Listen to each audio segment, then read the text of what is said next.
C'était il y a 1 an à Port-au-Prince. La petite Angéline a alors 14 mois.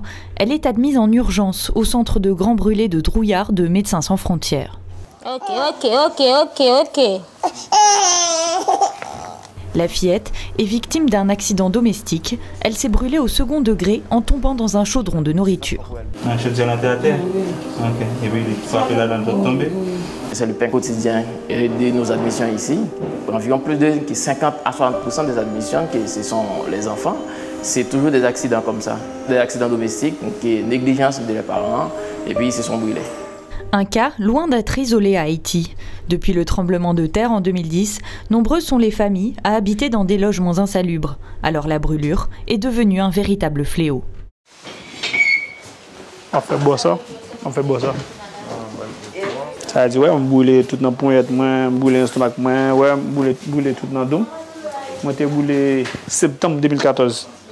Moi qui me filmé là, il a dit qu'on aime parce que j'ai fait 35 jours là. Stanley est un réel soutien pour les patients du centre, car il est lui-même passé par là. Lui et son frère Ernst ont tous les deux été gravement brûlés lors d'une explosion dans leur maison il y a quelques années. Aujourd'hui, ils savent que c'est grâce à leur prise en charge à Drouillard qu'ils ont été sauvés. Quand je viens à l'hôpital pour faire des pansements, de suivre les physiothérapeutes, et je vois parfois des gens à la rue qui me traitent comme Michael Jackson.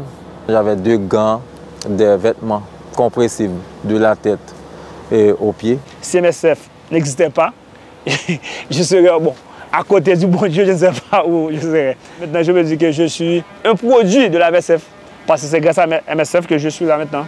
Le centre de Grand Brûlé est la seule structure de ce type pour tout le pays, soit 10 millions d'habitants.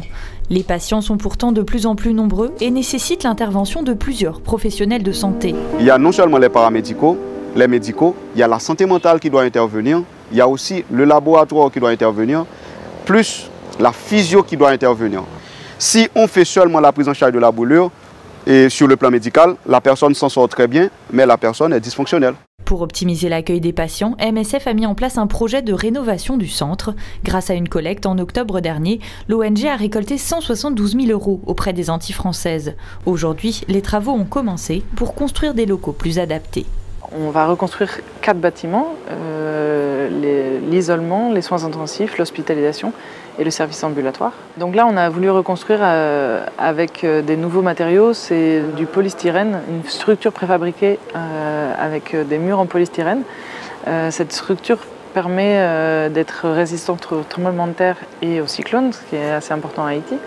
Et les murs en polystyrène sont un matériau isolant qui permet de réduire l'impact écologique du bâtiment.